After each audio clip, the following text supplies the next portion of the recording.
ये में स्वधर्म निरतस्य तपः समाधि विद्यात्मयोग विचिता भगवत प्रसादाः तानेव ते मदनुसेवनया वरुद्धान् दृष्टिम प्रपस्य वितराम्य भयान शोकान।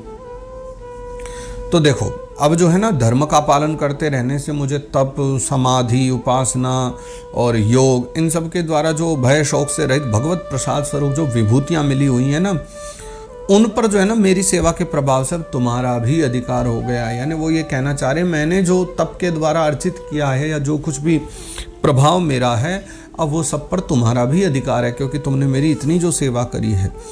तो मैं तुम्हें जो है ना अब एक दिव्य दृष्टि प्रदान करता हूँ, और उन दिव्य दृष्टि के द्वारा तुम उन विभूतियों को देखो जो भगवत कृपा से मुझे मिली हुई हैं। अन्ये पुनर्भगवतो भ्रव उद्विजृंभ विभ्रंशितार्थ रचना किमुरुक्रमस्य सिद्धासि भुंक्ष्व विभवान् निज धर्म दोहान दिव्यान नरेर दुरधिकान नृप विक्रियाभिः। देखो, अन्य जितने भी भोग हैं वे तो सब भगवान श्री हरि के हैं ना, जो भ्रुकुटी विलास मात्र से खत्म हो जाते हैं। भगवान की भ्रुकुटी टेढ़ी हुई, प्रलय आई और सब खत्म। अतः वे इनके आगे कुछ भी नहीं है जिनके बारे में मैं बता रहा हूँ। तुम मेरी सेवा से भी जो है ना एकदम कृतार्थ हो गई हो। जैसे भगवत सेवा का लाभ मिलता है, तुमने मेरी सेवा करी, वो भी बहुत उत्तम है। तो जो है अपने पातिव्रत धर्म का पालन करने से ये जो दिव्य भोग हैं आज वो तुम पा रही हो। तुमने मेरी इतनी सेवा करी है तो तुम इन्हें भोग सकती हो, क्योंकि अब हम राजा हैं, हमें सब कुछ सुलभ है। ऐसा नहीं तुम्हारे पिताजी राजा हैं, उनके पास सब कुछ है, हमारे पास भी सब कुछ। हम भले ही बाबा जी दिखते हों, लेकिन हमारे पास सब कुछ है। तो जो है ना, ये जो अभिमान आदि विकार हैं, उनके रहते हुए मनुष्यों को इन दिव्य भोगों की प्राप्ति तो कभी नहीं होती। दिव्यान नरई दुरधिकान नृप विक्रिया भी, ये जो काम, क्रोध, मद, लोभ आदि हैं, ये अगर किसी के पास हो तो ये विभूति नहीं मिल सकती, ये दिव्य भोग नहीं मिल सकते जो हमारे पास है। ये तब से ही मिल सकते हैं। एवं ब्रुवाणम अबलाखिल योग माया विद्या विचक्षणम अवेक्ष गताधिरासी संप्रश्रय प्रणय विवलया गिरेशद वृडावलोक विलसद्धसिताननाह।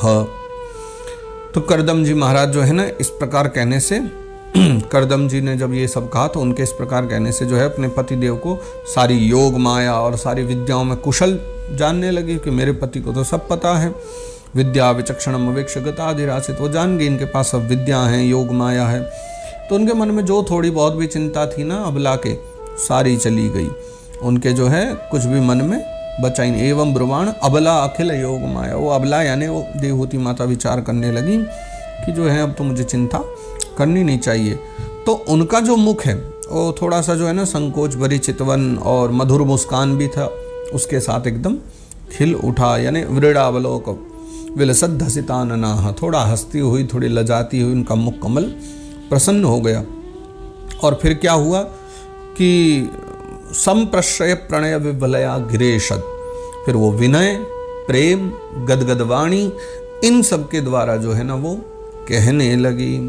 देवहूतिरुवाच, अब देवहूति माता कह रही हैं, राद्धम बतद्विज वृषै तद मोघ योग मायाधिपे त्वयि विभो तद वैमि भर्तः यस्तेभ्य धायि समयः सकृदंग संगो भूयाद्गरीयसि गुणः प्रसवः सतीनाम।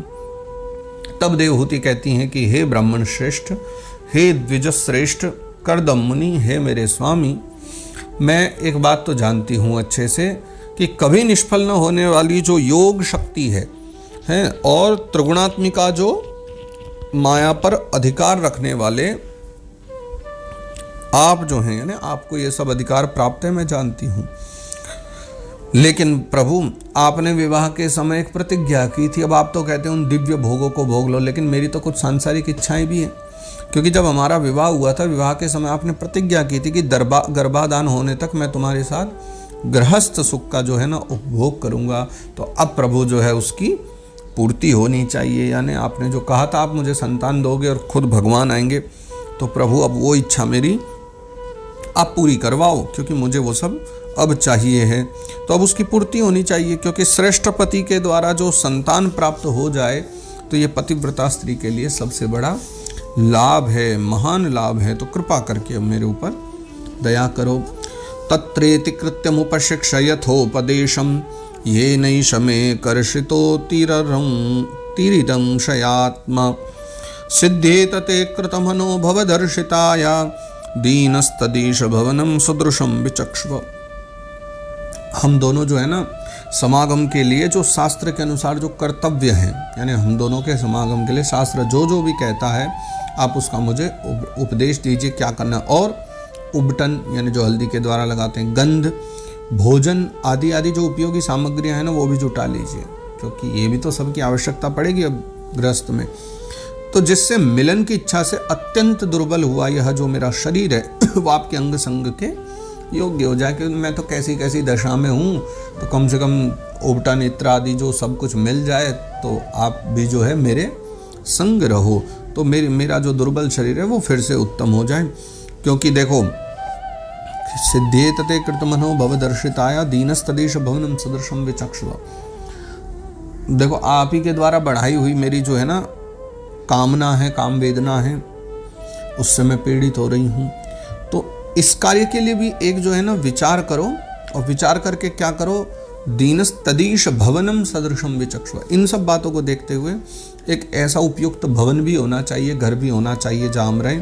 तो इसका भी जो है आप विचार करो कि हमें इस बारे में क्या करना चाहिए। और ये सब कह के उन्होंने फिर अपनी प्रार्थना पूरी की। तो मैत्रेय मुनि यहाँ से कहते हैं, मैत्रेय उवाच प्रियायाः प्रियमन् विच्छन् कर्दमो योगमास्थितः विमानं कामगं क्षत्तस्तर्ह्येवा विरचीकरत्। अब इन्होंने अपना तप का प्रभाव दिखाया बाबा जी ने कि प्रियायाः प्रियमन् विच्छन् कर्दमो योगमास्थितः। हे विदुर जी, कर्दम मुनि जो है वो तो योग व्यक्ति हैं, तो उन्होंने क्या किया, प्रियाया प्रियमन विच्छन, अपनी प्रिया पत्नी की इच्छा पूर्ण करने के लिए उसी समय योग में स्थित हो गए, है ना, योग मास्थित, योग में स्थित हो गए। और क्या करा, विमानम कामगम क्षत्तः, फिर उन्होंने जो है एक विमान की रचना करी जो तरह्येवा विरचीकरत्, उन्होंने एक विमान की रचना करी जो इच्छानुसार सर्वत्र जा सकता था। यहाँ लिखते विमानम कामगम, यानी वो ऐसा विमान था जो कामना के अनुसार गति करने वाला था, इसलिए उसका नाम ही हम लोग कामग कह देते हैं कि उसको कामग कहते थे। लेकिन यहाँ भागवत जी में शब्द है, कामग शब्द का प्रयोग भी है, विमानम कामगम क्षत्ता, लेकिन इसका एक अर्थ ये है कि वो कामना के अनुसार विचरण करने वाला, इच्छा हुई कि वहाँ जाना है तो वो अपने आप वहीं चला जाएगा। और ये सब कोई जादूगरी वाली बातें नहीं है, ये सब योग साधना के तब्बल के द्वारा सब संभव था, आज भी होता है। अब आज से 100 साल पहले, 200 साल पहले कोई कहता कि हम लोग लोहा में बैठ करके रोड चलेंगे, कोई इस विचार करता, लेकिन आज देखो हवाई जहाज भी उड़ रहे हैं, सब व्यवस्था बन रही है। तो ये पहले योग शक्ति के द्वारा ये सब संभव था।